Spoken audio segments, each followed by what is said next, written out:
Hi guys, welcome back to SwitchUp. I'm sure like me you've watched the latest Nintendo Switch Direct. I think it's the first one since September 2019. It's funny because being a Nintendo Switch channel, everyone thinks you're going to be a huge Nintendo fanboy.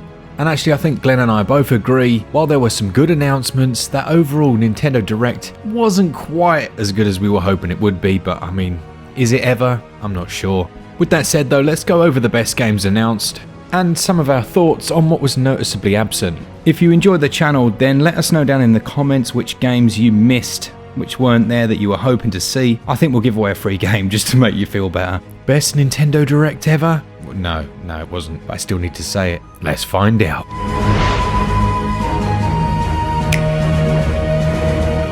First up then, and there was no way we didn't expect to at least see or hear something about The Legend of Zelda Breath of the Wild 2, and we heard that we weren't going to hear anything about it until the middle of the year, so that was certainly an early disappointment. We then obviously had the announcement of Skyward Sword HD, which Glen and I both agreed was an okay game, but maybe not the best Zelda game they could have gone for. But it was nice to see that they've introduced the option not to use the gyro aiming, as having that forced on the player back in the Wii days was a touch tedious if you wanted to just sit down and enjoy the game. That one's coming out on July the 16th.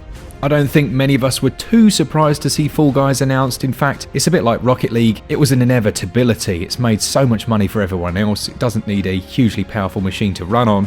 But still, it's going to be a lot of fun on the Switch, and I'm glad to see it. That one's out in the summer. There are a couple of Xenoblade 2 characters coming over to Smash, and I know some of you are big fans of that game and will really enjoy that, so that's something to look forward to in March. Koei Tecmo are bringing across Samurai Warriors 5, and it's too early to tell really if they've introduced anything new. The main claim here is 1000 versus 1000 battles, but that's always the way. I do quite enjoy these titles, but it's getting to the stage now where you need to do something a little bit different like Zelda did to keep it interesting.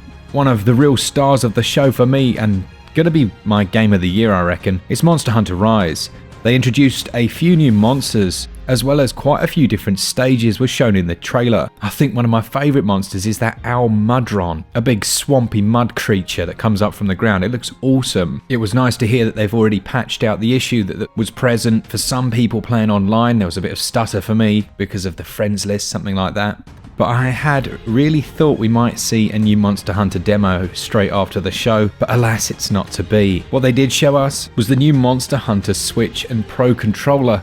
And some of you were right, I was having a chat with some of you the other day, and we were all looking for the Switch Pro, but they were like, no, it's not Nintendo. Nintendo are just going to release these themed versions of the existing hardware, make an absolute load of cash, and essentially, yeah, milk that current gen hardware for as long as they can. And while that might sound like a slightly cynical version of me, I also really want the Monster Hunter Switch Edition with that beautiful Pro controller. Next up, and one that many people called, and it's Super Mario Golf. This one comes a few days after my birthday on June the 25th, and it includes gyro support as well, so you can swing the golf club around. But in all honesty, the bit that caught my eye was the speed golf minigame, or minigame, might be their main game, I'm not sure. But it's 4 of you teeing off at the same time and you're just bombing it round. There are like speed power-ups and things, and you have to finish before the other people. I think that could become a real thing.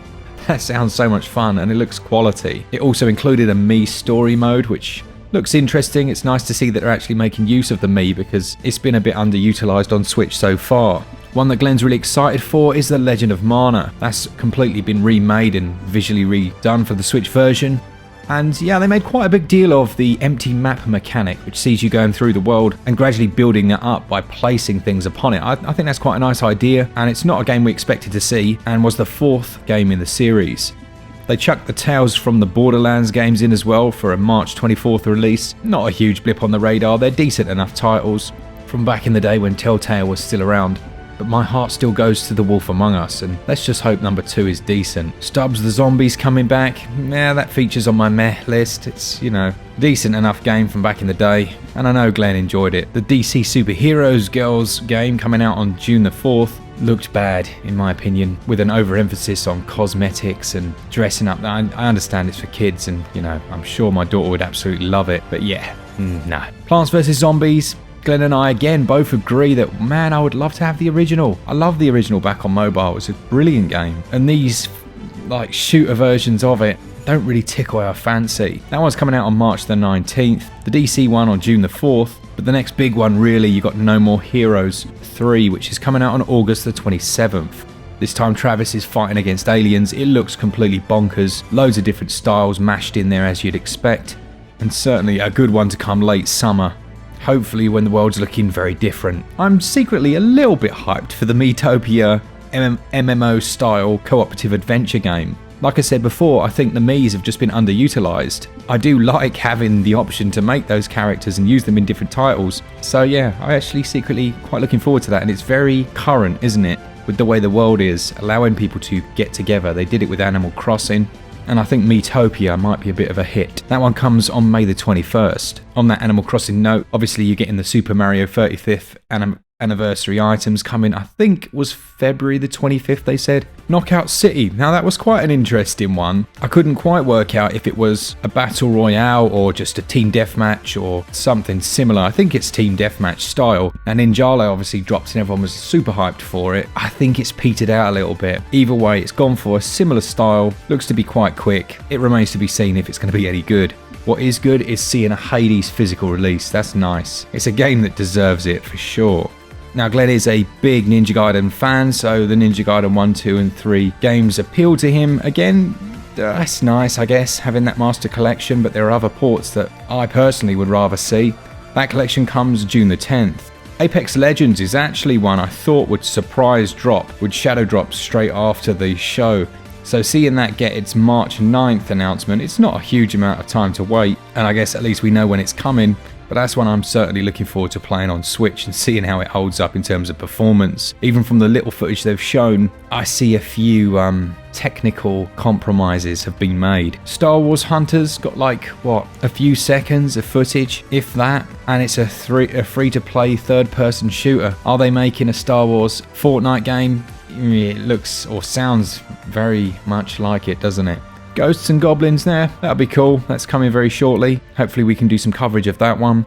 And then the big end of show announcement, the one that you kind of hang on for because you're waiting to be blown away, was Splatoon 3. And don't get me wrong, I really enjoy Splatoon 2, but as I said to Glen, it's a game that I find myself absolutely loving, going mad for when it comes out, and then I lose interest quite quickly. What adds a little bit of insult to injury with that one as well is that it doesn't come out until 2022. And the thing with Nintendo, they put their main man up the front saying, we're not going to tell you anything about Breath of the Wild. I'm then waiting for something about Breath of the Wild, and when nothing came, it was a bit disappointing. The main miss of the show for me, and one that I just need to see soon, is Silksong, Hollow Knight Silksong. I know I'm not the only one waiting for it with bated breath, but it just feels like it should be here by now.